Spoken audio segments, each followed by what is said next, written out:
환율이 조금만 움직여도 사람들은 제일 먼저 이렇게 묻습니다. 지금 환전해야 하나요? 그런데 이상한 점이 하나 있어요. 매년 1월만 되면 환율을 두고 사람들이 비슷한 판단 실수를 반복합니다. 그래서 오늘 영상에서는 전망을 말하지 않겠습니다. 예측도 하지 않겠습니다. 대신 환율 데이터 20년치를 놓고 숫자만 보겠습니다. 1월에 어떤 숫자들이 반복해서 나타났는지, 사람들이 왜 그 숫자를 작고 안정으로 착각했는지, 그리고 그 판단이 왜 나중에 후회로 이어졌는지. 이 영상의 결론은 단순합니다. 1월에 무조건 환전하지 마세요 라는 말이 아닙니다. 다만 20년 동안 반복된 패턴을 보면 1월에 서둘러 결론 내린 선택이 유독 위험했던 이유는 숫자로 설명할 수 있습니다. 지금 환전을 고민하는 분도 환율 뉴스가 왜 헷갈리는지 궁금했던 분도 이 영상 하나로 구조를 이해하실 수 있을 겁니다. 그럼 20년 동안 숫자는 우리에게 무엇을 말해왔는지 지금부터 차근차근 보겠습니다. 환율 이야기를 시작할 때 사람들이 가장 많이 묻는 질문은 항상 비슷합니다. 달러가 오를까요? 내릴까요? 뉴스 댓글, 커뮤니티, 유튜브 댓글을 보면 이 질문이 반복해서 등장합니다. 마치 환율에는 정답이 하나 있고 그걸 누군가는 알고 있을 것처럼 말이죠. 하지만 환율을 오래 지켜본 사람들, 특히 중앙은행, 연기금, 글로벌 자산을 다루는 사람들은 이 질문을 거의 하지 않습니다. 왜냐하면 이 질문 자체가 환율을 이해하는 질문이 아니기 때문입니다. 그들은 이렇게 묻습니다.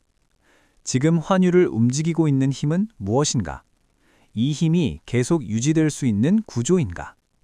이 질문을 해야 환율을 맞히는 게임이 아니라 이해하는 구조로 볼 수 있습니다. 환율은 절대로 하나의 이유로 움직이지 않습니다. 환율은 언제나 여러 힘이 동시에 작용한 결과입니다. 그리고 환율 데이터를 길게 최소 20년 이상 놓고 보면 그 힘은 거의 예외 없이 세 가지 숫자로 정리됩니다. 바로 금리차, 수급, 심리입니다. 이 세 가지 숫자가 같은 방향으로 움직일 때 환율은 강한 방향성을 만듭니다. 반대로 이 세 가지 숫자가 어긋나기 시작하면 환율은 사람들을 헷갈리게 만들고 판단은 계속 빗나가기 시작합니다. 특히 1월은 이 세 가지 숫자가 동시에 왜곡되기 쉬운 달입니다. 그래서 1월 환율을 볼 때는 지금 얼마인가 보다 왜 그렇게 보이게 되었는가를 먼저 봐야 합니다. 먼저 첫 번째 숫자, 금리 차입니다. 금리는 돈의 가격입니다. 그리고 금리 차는 돈이 이동하는 방향을 결정합니다. 이건 이론이 아니라 현실입니다.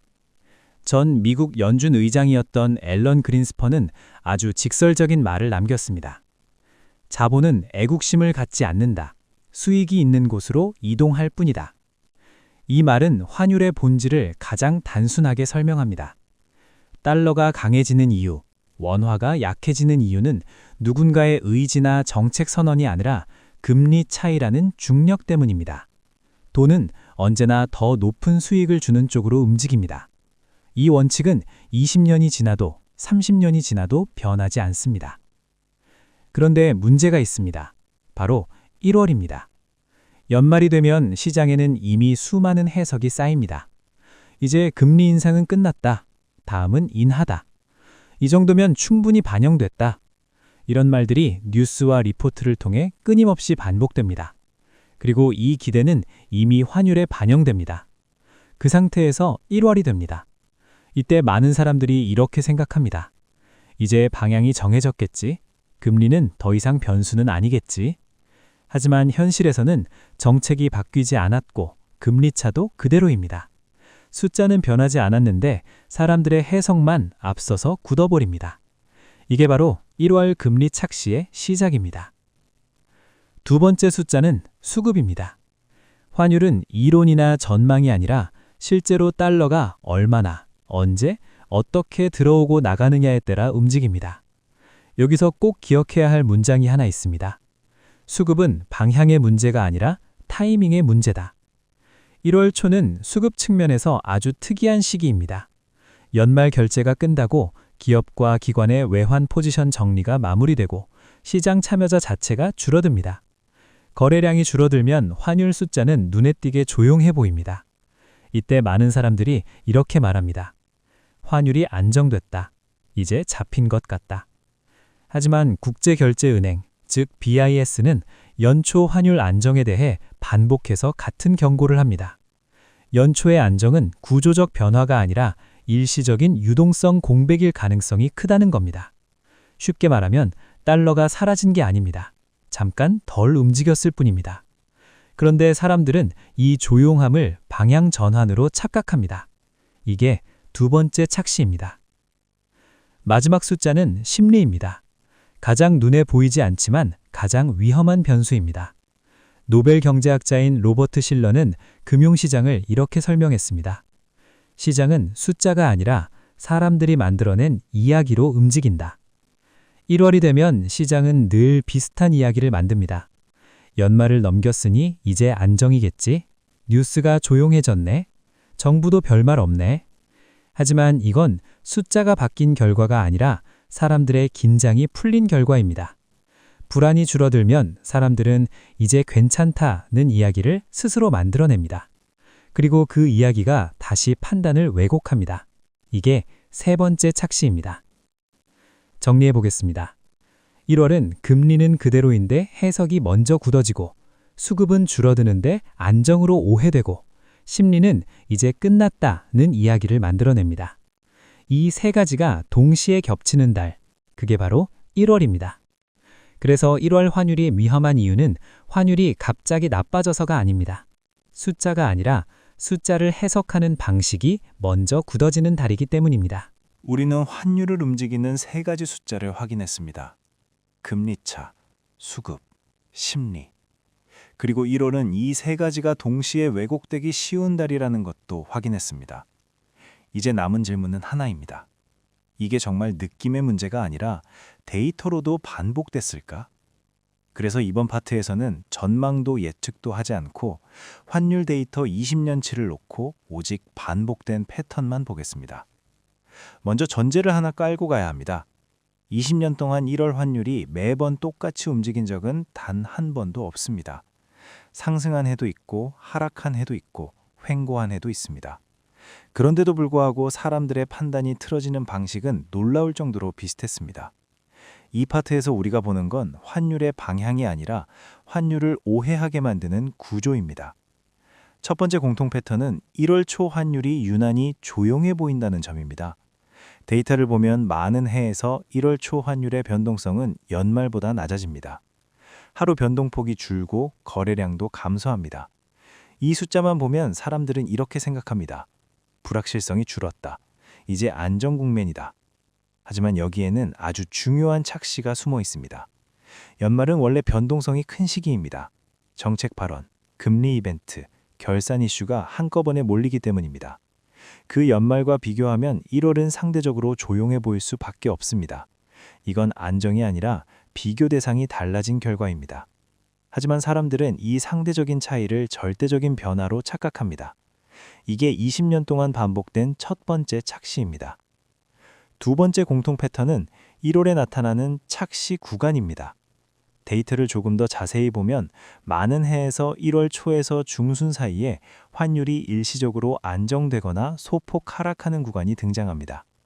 이 구간에서 사람들의 판단은 거의 비슷합니다. 고점은 지났다. 지금이 환전 타이밍이다. 늦으면 손해본다. 하지만 20년 데이터를 보면 이 구간은 대부분 지속되지 않았습니다. 1월 중후반 혹은 2월 초에 다시 변동성이 커지는 경우가 반복해서 등장합니다. 즉, 1월 초의 안정은 추세의 시작이 아니라 중간에 끼어 있는 착시 구간인 경우가 많았습니다.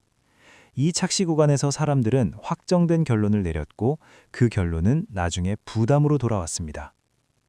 세 번째 공통 패턴은 안정처럼 보이는 숫자가 반복적으로 등장했다는 점입니다.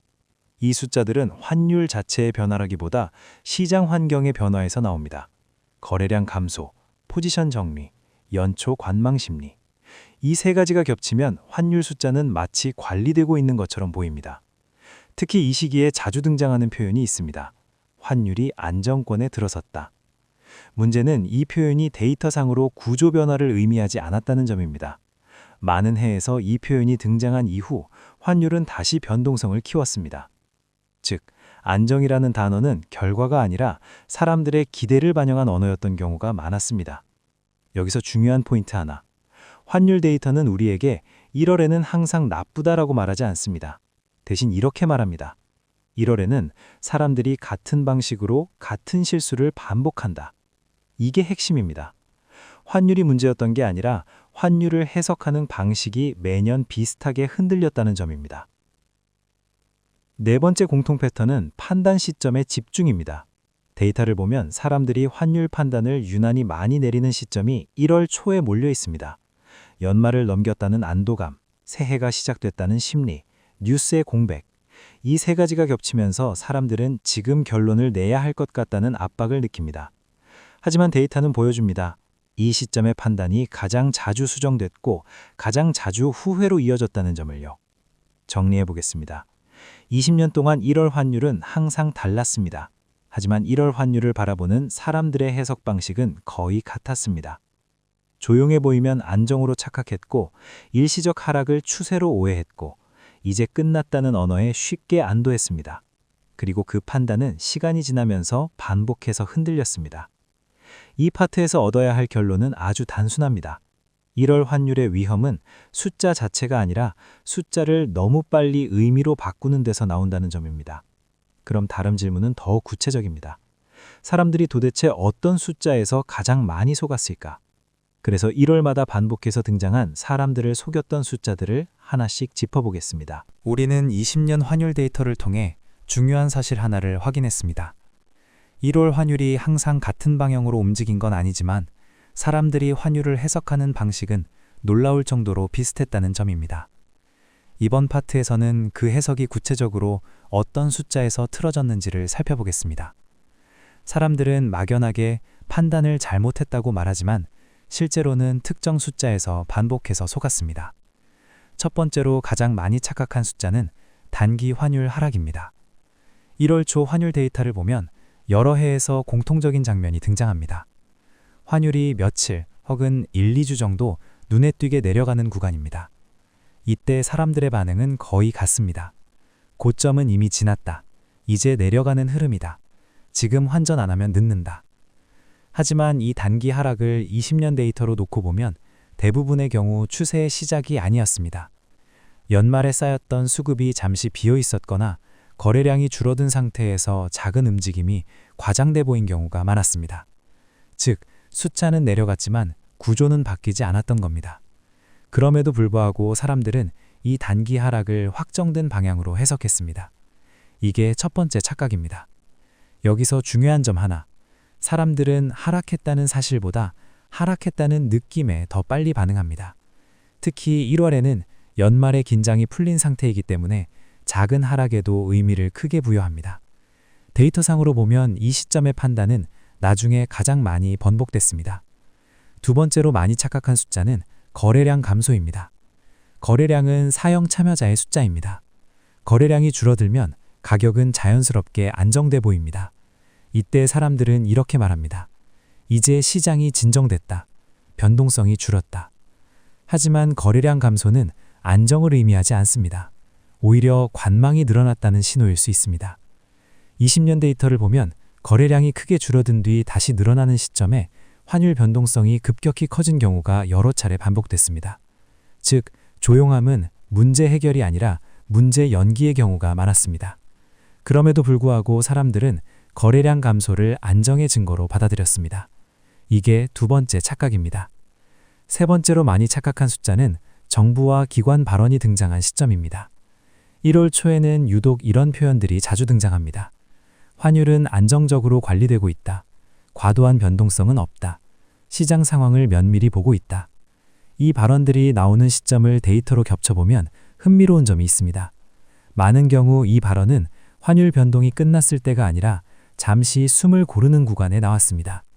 즉, 상황 종료 선언이 아니라 시간 확보용 언어였던 경우가 많았습니다. 하지만 사람들은 이 발언을 문제 해결의 신호로 해석했습니다. 정부가 말했으니 이제 괜찮겠지. 이게 세 번째 착각입니다. 네 번째는 숫자가 아니라 언어입니다. 바로 이제 잡혔다라는 말입니다.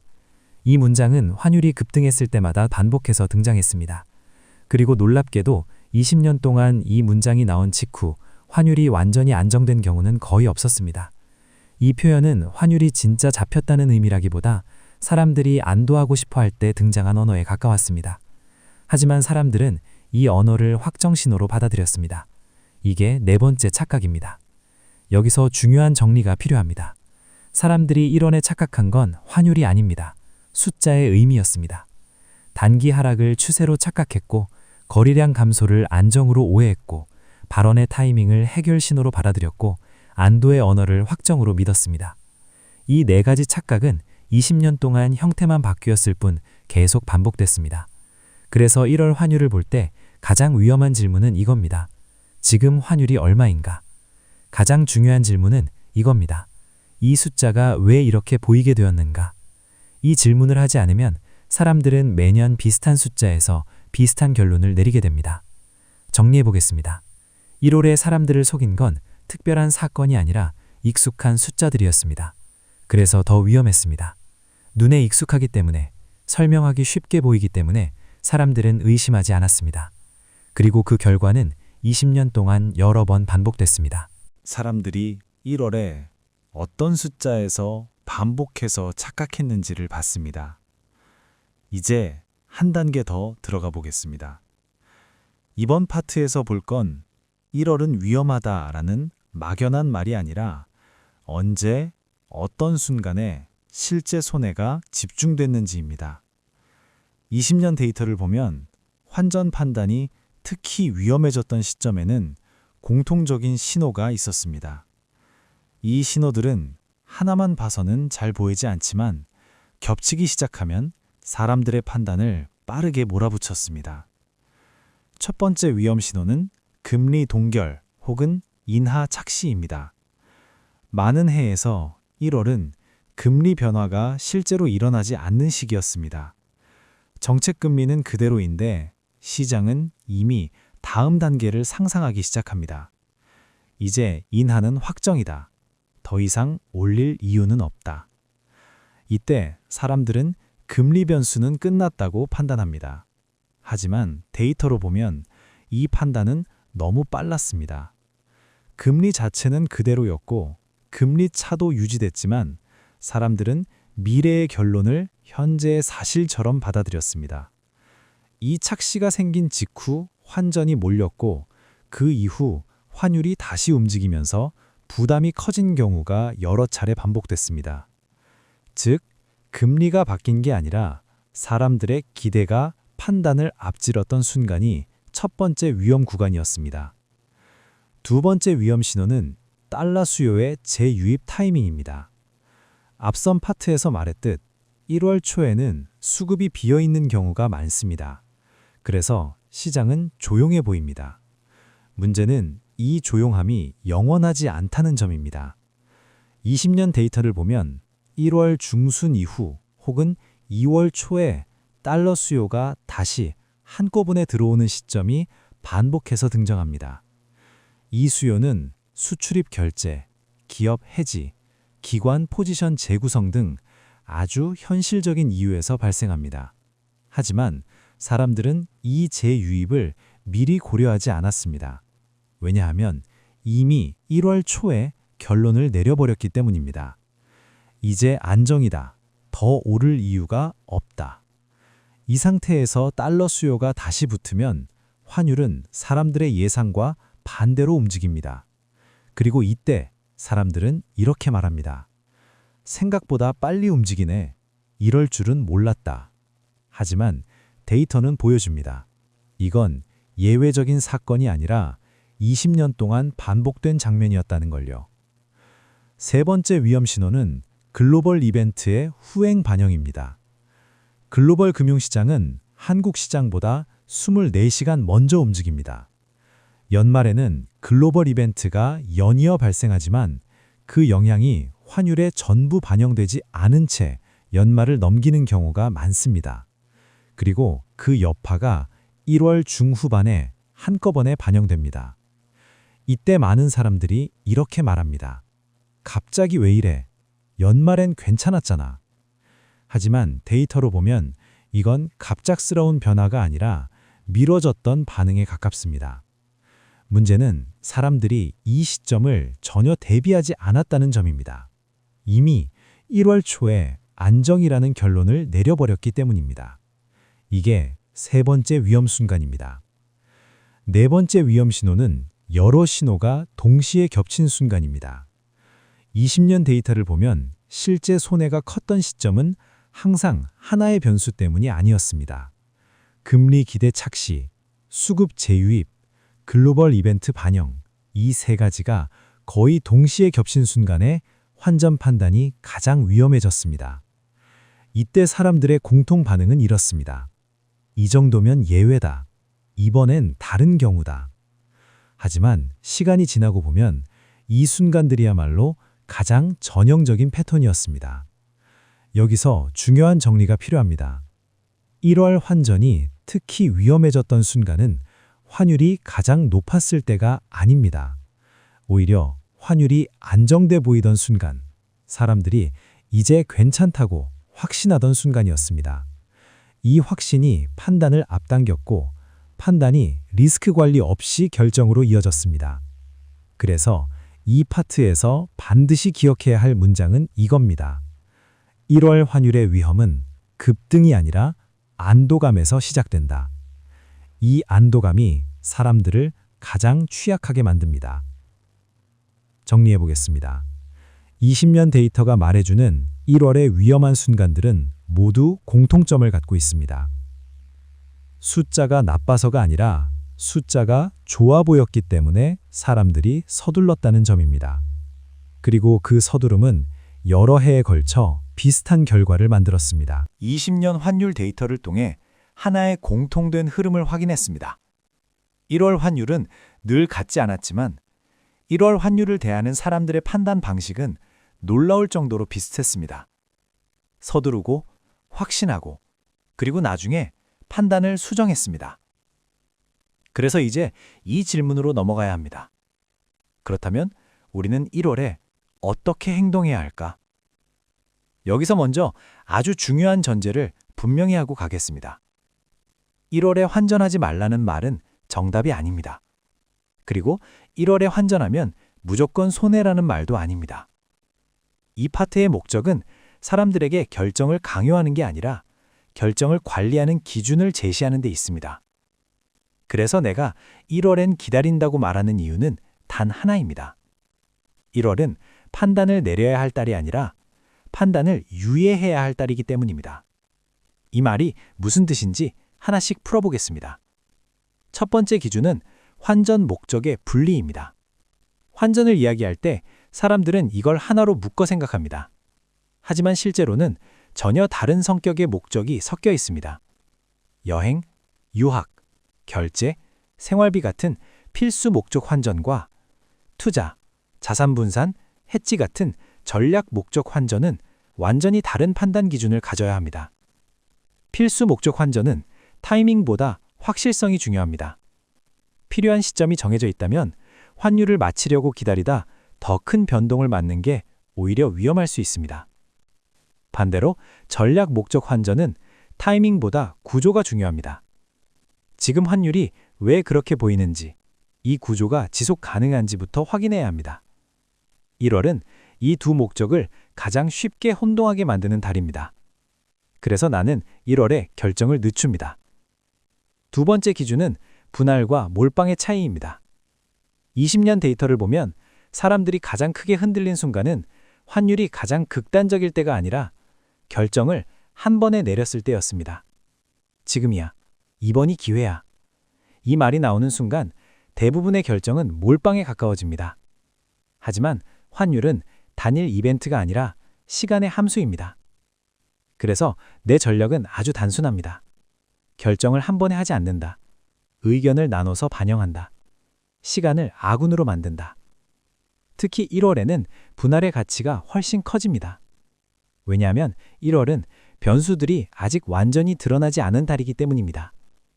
세 번째 기준은 기다림이 전략이 되는 조건입니다. 많은 사람들이 기다림을 아무것도 하지 않는 상태로 오해합니다. 하지만 전략에서의 기다림은 방치가 아닙니다. 기다림이 전략이 되려면 조건이 필요합니다. 첫째, 변수가 아직 완전히 드러나지 않았을 때. 둘째, 숫자보다 해석이 먼저 움직이고 있을 때. 셋째, 사람들의 확신이 이상할 정도로 빠를 때. 1월은 이 세 조건이 동시에 충족되는 달입니다. 그래서 나는 1월에 판단을 미룹니다. 결정을 안 하는 게 아니라 결정의 속도를 조절하는 겁니다. 여기서 중요한 문장을 하나 다시 강조하겠습니다. 환율 전략은 예측의 문제가 아니라 관리의 문제입니다. 환율을 맞추려고 하면 항상 늦습니다. 하지만 리스크를 관리하려고 하면 환율은 훨씬 다루기 쉬워집니다. 1월은 이 차이가 가장 크게 드러나는 달입니다. 그래서 내가 1월에 하는 행동은 아주 단순합니다. 숫자를 본다. 구조를 본다. 사람들의 확신을 의심한다. 그리고 결론을 서두르지 않는다. 이게 20년 데이터를 보고 내가 얻은 가장 현실적인 전략입니다. 정리해 보겠습니다. 나는 1월에 환율을 예측하지 않습니다. 대신 환율을 관찰합니다. 나는 1월에 결론을 내리지 않습니다. 대신 환전을 관리합니다. 그리고 나는 1월에 서두르지 않습니다. 왜냐하면 20년 동안 서두른 사람들이 가장 많이 흔들렸기 때문입니다. 우리는 오늘 환율 전망을 하지 않았습니다. 다음 달 환율이 얼마가 될지도 말하지 않았습니다. 대신 환율 데이터 20년치를 놓고 하나의 질문만 반복했습니다. 숫자는 우리에게 무엇을 말해주고 있었을까? 20년 동안 환율은 늘 달랐습니다. 상승한 해도 있었고, 하락한 해도 있었고, 횡보한 해도 있었습니다. 하지만 1월 환율을 대하는 사람들의 판단 방식은 놀라울 정도로 비슷했습니다. 조용해지면 안정으로 착각했고, 잠깐 내려가면 방향이 바뀌었다고 믿었고, 확신이 빨라질수록 판단도 더 서둘러졌습니다. 그리고 그 서두름은 여러 해에 걸쳐 비슷한 결과를 만들었습니다. 그래서 오늘의 결론은 이겁니다.